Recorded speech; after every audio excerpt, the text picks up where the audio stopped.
Kembali lagi di 11 PM. Oke, bagaimana nih kabarnya nih teman-teman semua? Pastinya udah banyak kan yang nungguin obrolan-obrolan ngalor ngidul dari kita nih.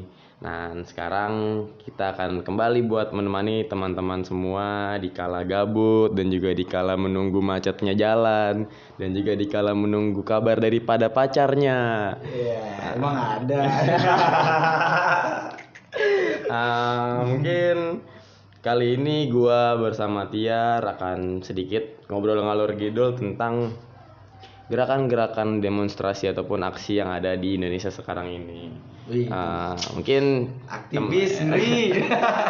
teman gue yang satu ini perkenalkan diri dulu kali. Ya gue Tiar dan gue biasa aja. Sama gue juga biasa aja, Jil. Gue juga diajak-ajak doang nih sama abang-abangan. Nah, mungkin kalau misalkan kita ngelihat di situasi sekarang kali ya, situasi sekarang ini kan memang sebenarnya udah terlalu banyak bergeser nih daripada ketika memang 98 ataupun 60 tahun 60 ataupun memang di era kemerdekaan pada tahun 1945. Nah, itu kalau menurut lu nih Yar, kira-kira sebenarnya teman-teman yang sekarang ini menyelenggarakan aksi, anjing gue ngomong belibet nih. Yang menyelenggarakan aksi nih, kira-kira Gimana tuh? memang arahnya ini sekarang kemana ya? Ataupun memang apakah benar gitu kan? Ada tendensi-tendensi ditunggangi ataupun segala macem bla bla bla. Itu kalau menurut pandangan lu gimana tuh? Ini menurut pandangan gue aja sih ya. Kalau gue lihat gitu dari sejarah gerakan-gerakan mahasiswa dari mulai tahun 60, 65, 98, terus juga yang terbaru tuh waktu kemarin waktu zamannya SBY tentang kenaikan BBM, terus juga yang paling baru lagi waktu zaman era Jokowi ada RKUHP kan waktu itu, terus juga ada Omnibus Law. Terus juga kemarin nih baru banget ya kan kita ada kasus lagi nih kelangkaan pangan gitu, terus juga minyak yang naik gitu, terus juga ada isu nih katanya 3 periode ini mau ditunda mau dilaksanakan gitu, dan juga ada masa perpanjangan presiden walaupun rezim inilah ya kan walaupun 20 zaman sebelum aksi mahasiswa itu turun ya kan, Presiden Jokowi itu dia berstatement gitu, dan menurut gue sih itu cuma akal-akalan belaka aja buat ngeredam gerakan-gerakan mahasiswa. Pengalihan isu berarti dong ketika kalau gitu ya. Iya lah, biasa gitu, emang bener-bener kayak dia tuh bisa gitu ngepolanya gitu. Nah kalau pertanyaannya tadi gitu tentang ada nggak tendensi gitu. Nah kalau ini kan sifatnya tuh abu-abu, sifatnya ini spekulatif gitu ya. Tapi ketika gerakan-gerakan itu didasari oleh keresahan masyarakat dan terbukti juga data konkretnya, gua gitu yang sebagai seorang mahasiswa, gua sangat oke sih buat kita suarakan aspirasi dari masyarakat gitu, yang nanti kita harapkan bahwa rejim ini tuh menjadi sadar gitu dan tidak tutup kuping. Tapi unik juga sih kalau ngomongin tentang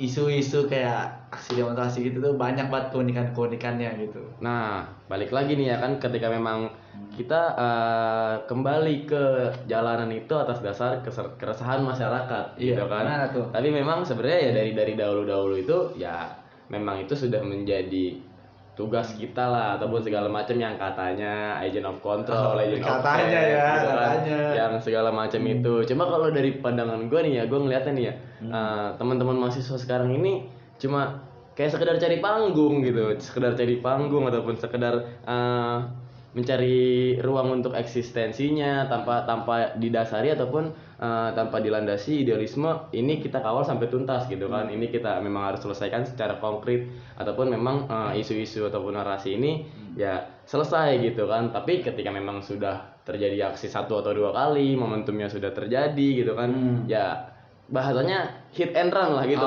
zaman sekarang gitu kan, jadi nggak selesai gitu. Itu gimana tuh? Nah kalau tadi berbicara tentang eksistensi ya, pasti gue bakalan ngambil sudut pandangnya Rolomai gitu. Rolomai ini tokoh eksistensial. Iya.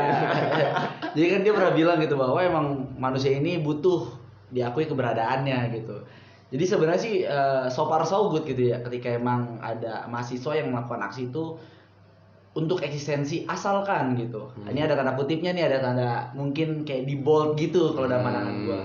Nah, yang penting eksistensi yang dia lakuin itu pertama nggak cuman buat keuntungan dia gitu, tapi emang dia tuh jadi win-win solution gitu. Dia juga dapat eksistensi dan juga kepentingan masyarakat itu terbantu. Harusnya sih seperti itu ya. Harusnya. Jadi yang gua harapkan sih sebenarnya seperti itu.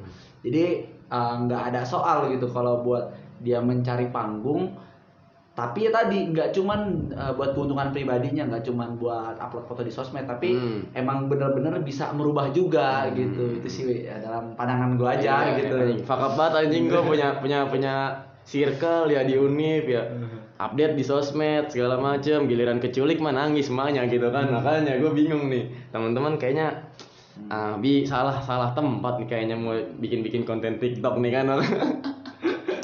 Jadi gitu sih sebenarnya. Mungkin kalau menurut pandangan gue juga kayak kita memang kurang nih yang namanya semangat perjuangan ini yang harus ditanamin dari sejak di dalam pikiran gitu kan, semangat perjuangan kayak gini. Jadi yang memang akhirnya masih ya lu gua lah, walaupun kita masih bisa dibilang satu almet ataupun satu aliansi segala macem, tetapi ketika memang akhirnya terjadi yang namanya ya bisa dibilang ekstrimnya chaos atau segala macem gitu kan, ya udah yang peduli mah peduli, yang enggak mau pulang gitu kan. Nah itu sebenarnya yang kayaknya harus yang harus diperbaiki gitu kan, harus ditanamkan kembali gitu ketika memang mahasiswa ini harus mengembalikan jati dirinya lah sebagai yang katanya agent of control gitu.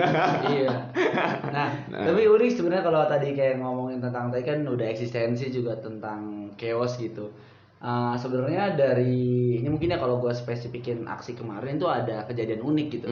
Kejadian uniknya ini pemukulan Ade Armando. Itu juga lagi viral tuh. Nah, gue mau nanya nih sekarang, gimana menurut pandangan lo nih tentang kok bisa gitu mahasiswa gitu ketika emang ada terjadi aksi, mungkin ya emang gue dapat dari beberapa info ternyata oknumnya ini bukan mahasiswa, tapi kan ini menjadi cerminan gitu bahwa demokrasi di Indonesia ini sedang sakit. Iya betul banget. Nah, demokrasi dikorupsi lah, menrip demokrasi. Aduh. Kalau dari pandangan lu gimana nih insiden pemukulan tersebut gitu? Sebenarnya ya kalau dari asumsi gue pribadi gitu, ketika kemarin ngelihat beberapa artikel berita tentang Ade Armando gitu kan. Nah ini kembali lagi sih ke semangat perjuangan kita yang mungkin belum satu frekuensi gitu, yang akhirnya gampang lah terprovokasi gitu kan, gampang juga akhirnya di pola gitu kan, arus emosi daripada teman-teman mahasiswa ketika memang ada nih buzzer daripada ya yang katanya pro dan oposisi ini masuk ke dalam border kita gitu kan, ataupun masuk ke dalam circle kita. Dan sebenarnya ketika memang teman-teman ini sudah satu tujuan ataupun satu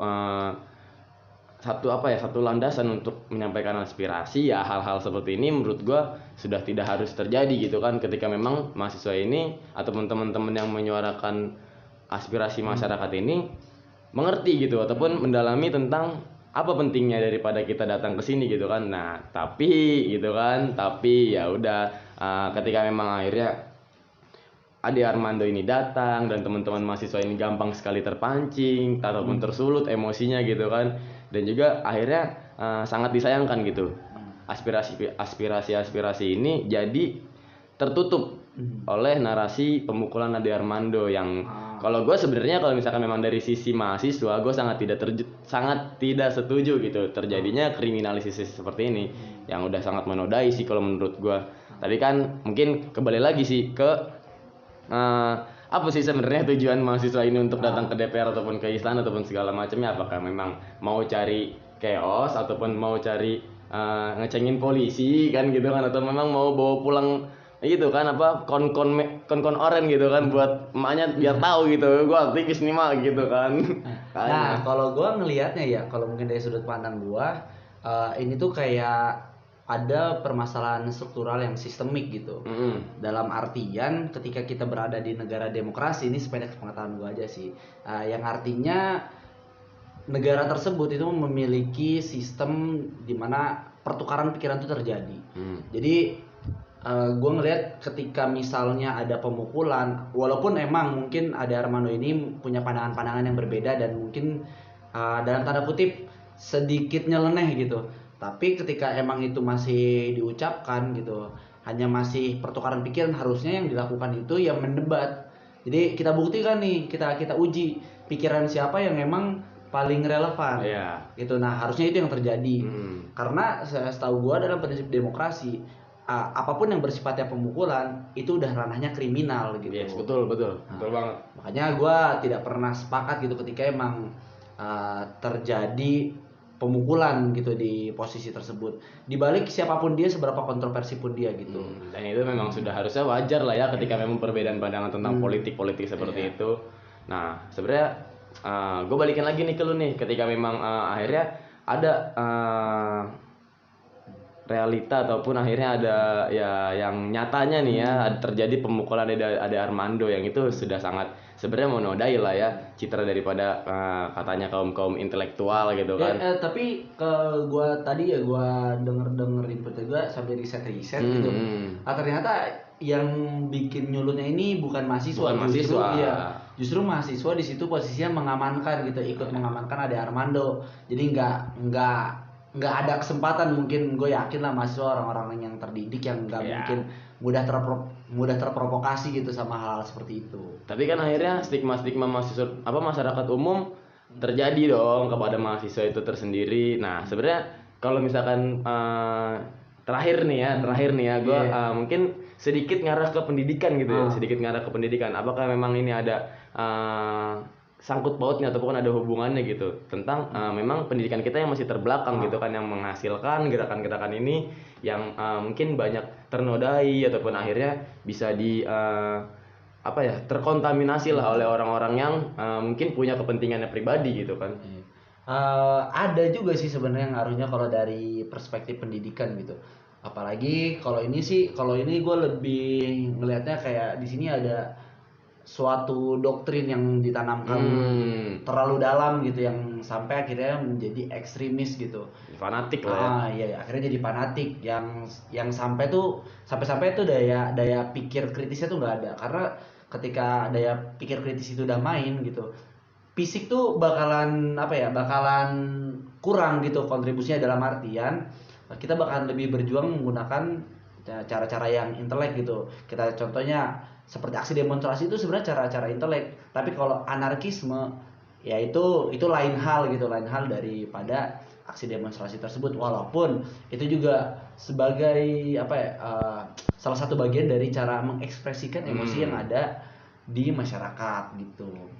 Nah, tapi ini sih kalau ngomongin juga tentang demonstrasi, sebenarnya di era yang sekarang gitu, yang katanya industri 4.0 gitu ya, aksi-aksi itu bisa dilakukan dengan banyak hal, banyak aspek, betul. Ya kayak contoh sekarang tuh kalau ngelihat di di website tuh banyak tuh bahwa kayak TikTok ini sebagai sosial media nomor 1 yang paling banyak peminatnya. Nah, kita sebenarnya bisa gitu ngelakuin campaign, ngelakuin hegemoni itu lewat situ gitu. Hegemoni yang seperti apa nih? Hegemoni yang mencerdaskan sih, baik lagi. Akhirnya platform ini jadi produktif lah ya. Akhirnya platform ini jadi produktif, jadi bukan sebagai alat propaganda saja gitu. Tapi emang ini bisa digunakan sebagai ranah-ranah edukasi. Betul. Gitu sih. Keren. Emang sebenarnya masyarakat kita ini masih kurang lah gitu menyadari untuk literasi digital. Literasi digital ini apa manfaat daripada sosial media ini. Ya mungkin kita harus sama-sama sih sama-sama melaksanakan gerakan-gerakan aksi literasi digital ini gitu kan. Jadi ya udahlah gitu, kalau memang teman-teman ada yang mau ngajak aksi kita ya kabar-kabar aja gitu. Ngeri. Mungkin gitu sih ya kalau dari gua. Kalau dari lu gimana ya nih? Terakhir nih buat teman-teman yang mungkin sekarang tahun-tahun 2000-an lah ya, ataupun kaum Gen Z gitu kan. Ini sih gimana sih? Kalau sekarang bulan Ramadan mungkin gue bakalan ngutip sedikit dari perspektif agama Islam gitu. Boleh. Kan ayat pertama dalam Al-Qur'an itu turun tuh Iqra bismi rabbikal ladzi khalaq. Nah, yang mana di situ kita disuruh baca.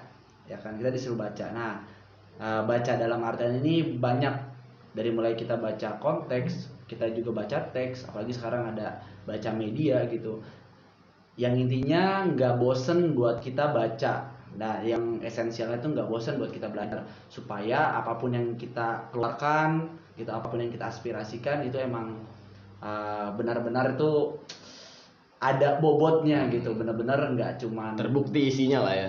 nggak cuman ya ikut-ikutan aja gitu, apalagi hanya pengen ngerasain euforianya Ya, aja. Sayang itu sih, aja sayang sih. aja, benar-benar. Walaupun nggak salah gitu, tapi menurut gua sayang aja. Padahal di momen itu kita juga bisa menjadi ranah pembelajaran kita. Mungkin buat teman-teman psikologi kita bisa melihat psikologi massa, kita bisa belajar tentang psikologi sosial, sekaligus kita bisa belajar tentang antropologi itu ketika aksi nasional itu terjadi. Itu banyak sih pelajarannya kalau menurut gue. Keren emang nih sahabat gue yang tik satu ini nih. Tai. Mungkin ya mungkin memang gitu sih ya yang gue ambil dari perbincangan kita ataupun obrolan ngalor ngidul kali ini ya. Gitu hanya sebatas kepada euforia belaka gitu kan, namun tetap bisa dibuktikan gitu kan isi daripada pribadi teman-teman ini yang akhirnya bisa terhegemoni jadi satu aspirasi masyarakat gitu kan, dan akhirnya kita bisa sama-sama berjuang. Sama-sama, yang penting tuh persekawanannya tetap terjaga. Jelas, yang penting kita tetap ngopi bareng gitu kan. Tapi ini kan bulan puasa nih, yang ngopinya nanti habis maghrib gitu. Mungkin gitu aja kali ngobrol-ngobrol dari kita. Tetap tunggu keberlanjutan daripada apa lagi yang akan kita obrolin. Random apa nanti kita bahas. Apalagi yang bakal menjadi ngalor ngidul, tetap stay tune semuanya. Terima kasih banyak, 11 PM pamit.